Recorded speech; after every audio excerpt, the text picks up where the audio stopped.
তিন দিদি ফেসিলে আরেকটা নতুন এপিসোডে আপনাদের সবাইকে স্বাগত জানাই। আজকে আমরা আবার আপনাদের জন্য একটা নতুন রেসিপি নিয়ে এসেছি। আজকে আমরা নিয়ে এসেছি একটা খুবই সহজ কিন্তু আমাদের সকলেরই খুব পছন্দসই চটজলদি বানিয়ে ফেলার মতো একটা রেসিপি। আজ আমরা বানাবো চিকেন পকোড়া। তাহলে প্রথমে আপনাদের দেখিয়ে দিই কী কী উপকরণ আমরা ব্যবহার করছি। এখানে আমরা নিয়ে নিয়েছি কিছুটা বোনলেস চিকেন, আর একটু সময়টা বাঁচানোর জন্য আমি ঘন্টাখানেক আগে এই বোনলেস চিকেনের পিসগুলো একটু নুন, গোলমরিচ আর একটু ভিনিগার দিয়ে ভিজিয়ে রেখেছি। এখানে কেটে নিয়েছি একটা মাঝারি মাপের পেঁয়াজ, 10 কোয়া মতো রসুন, 1 ইঞ্চি মতো আদা কুচো করে কেটে নিয়েছি, আর নিয়েছি 2টো কাঁচা লঙ্কা। এখানে আছে নুন, এটা আছে গোলমরিচের গুঁড়ো, নিয়েছি একটু চাট মশলা, আর আছে হচ্ছে এখানে কর্নফ্লাওয়ার, বেসন আর একটু বেকিং সোডা। আর আজকের এই রান্নাটা তো অবশ্যই সাদা তেলেই হবে, সেটা এখানে আপনাদের দেখালাম না। আচ্ছা, প্রথমে আমরা যেটা করব, এই যে কেটে রাখা উপকরণগুলো পেঁয়াজ, রসুন, আদা আর কাঁচা লঙ্কা, এটা আমরা মিক্সিতে বেটে নেব। একটা মিক্সির বাটি নিয়ে নিয়েছি, এর মধ্যে এই উপকরণগুলো দিয়ে দিচ্ছি। প্রথমে আমরা এটা বেটে নেব। আমরা পেঁয়াজ রসুনগুলো এটা ভালোভাবে বেটে নিয়েছি। এবার আমরা যেটা করব, এই যে ভিজিয়ে রাখা চিকেনের পিসগুলো, এগুলো আমরা এই বাটি থেকে তুলব আর ভালোভাবে চেপে চেপে ভিনিগারটা বের করে দেব। দিয়ে আমরা আরেকটা মিক্সিং বোলের মধ্যে রাখবো।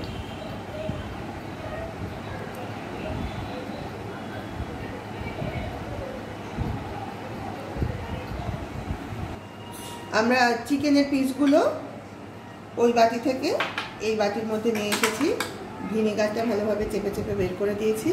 এবার এই যে বেটে রাখা মশলাটা আমরা এর মধ্যে দেবো, চিকেনের মধ্যে।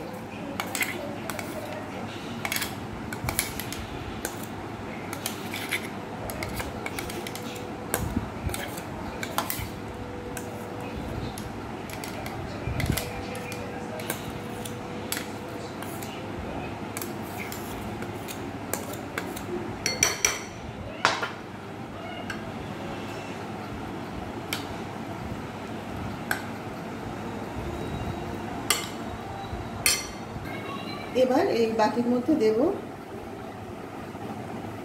এই ছোট চামচের 1/2 চামচ মতো নুন,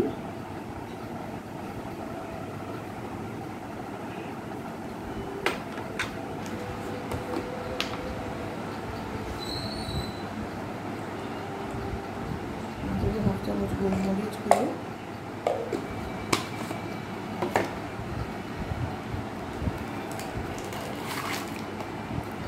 এটা হচ্ছে চাট মশলা,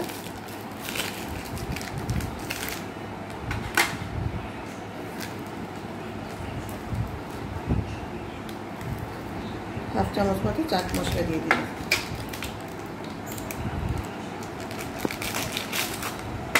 এবার এই যে নিয়েছি কর্নফ্লাওয়ার, বড় চামচের 2 চামচ কর্নফ্লাওয়ার দেব।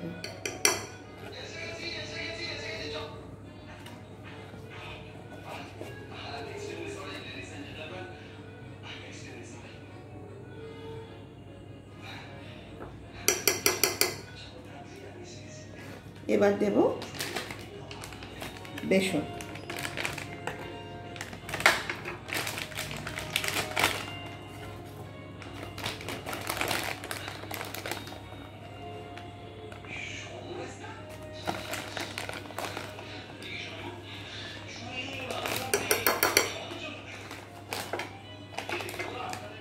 সব শেষে দিচ্ছি সামান্য বেকিং সোডা।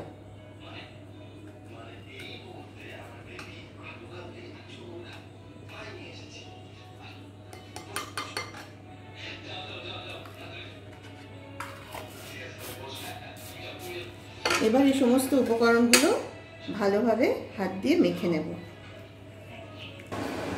আমরা রান্নাঘরে এসে গ্যাস জেলে গ্যাসে একটা কড়াই বসিয়ে দিয়েছি। কড়াইতে দিয়ে দিয়েছি পরিমাণ মতো সাদা তেল, কারণ পকোড়াটা তো সাদা তেলেই ভাজতে হবে। এবার এই যে চিকেনের সঙ্গে যে সমস্ত উপকরণগুলো মেখে রেখেছি এই সবগুলো দিয়ে একটা একটা করে চিকেনের পিস এই গরম তেলের মধ্যে দেব। এইভাবে আমরা পকোড়াগুলো ভেজে নেব।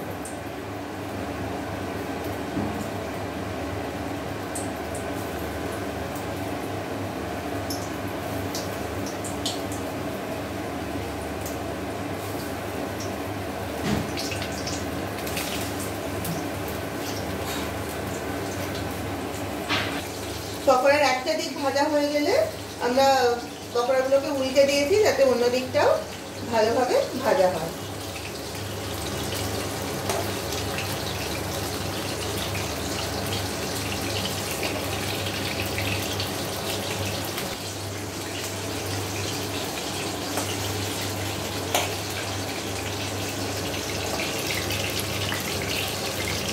আমাদের এই প্রথমবারের ছাড়া পকোড়াগুলো ভাজা হয়ে গেছে। এগুলো আমরা প্লেটের মধ্যে তুলে নিচ্ছি। তারপর একইভাবে বাকি পকোড়াগুলো ভেজে নেব।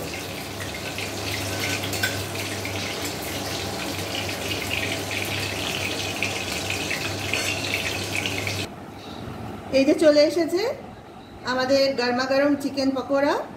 এবার এই পকোড়াগুলো আপনারা যে যে ধরনের সস পছন্দ করেন বা চাইলে গ্রিন চাটনি দিয়েও খেতে পারেন, যার যেভাবে পছন্দ সেইভাবেই এটা আপনারা খেয়ে দেখবেন। আর আপনাদের সবাইকে অনুরোধ করব একবার এইভাবে চটজলদি বাড়িতে চিকেন পকোড়া বানিয়ে আপনারা টেস্ট করে দেখবেন। আমার বিশ্বাস আপনাদের সকলেরই এটা খুবই ভালো লাগবে। বিশেষ করে একটু বর্ষার দিনে যখন বাইরে ঝিরঝিরে বৃষ্টি পড়ছে, ঠান্ডা ঠান্ডা ওয়েদার, এই ওয়েদারে কিন্তু সন্ধেবেলা চিকেন পকোড়ার সঙ্গে চাটা একেবারে জমে যাবে। তাহলে আজ তাহলে এই পর্যন্তই। ভিডিওটা ভালো লাগলে প্লিজ একটা লাইক দেবেন আর শেয়ার করবেন আপনাদের পরিচিত সকলের সঙ্গে। আর আপনারা যারা এখনও আমাদের এই চ্যানেল তিন দিদির হেসেলকে সাবস্ক্রাইব করেননি তাদের সকলের কাছে আমাদের বিনীত অনুরোধ, আপনারা প্লিজ প্লিজ চ্যানেলটাকে সাবস্ক্রাইব করুন আর পাশের বেল আইকনটাকে প্রেস করে দিন, যাতে এই চ্যানেলে যখনই কোনো নতুন ভিডিও আপলোড করা হবে তার নোটিফিকেশন কিন্তু আপনাদের কাছে পৌঁছে যাবে। আজ তাহলে এই পর্যন্তই। সবাই ভালো থাকবেন। কাল আবার আপনাদের সঙ্গে দেখা হবে একটা নতুন রেসিপি নিয়ে। নমস্কার।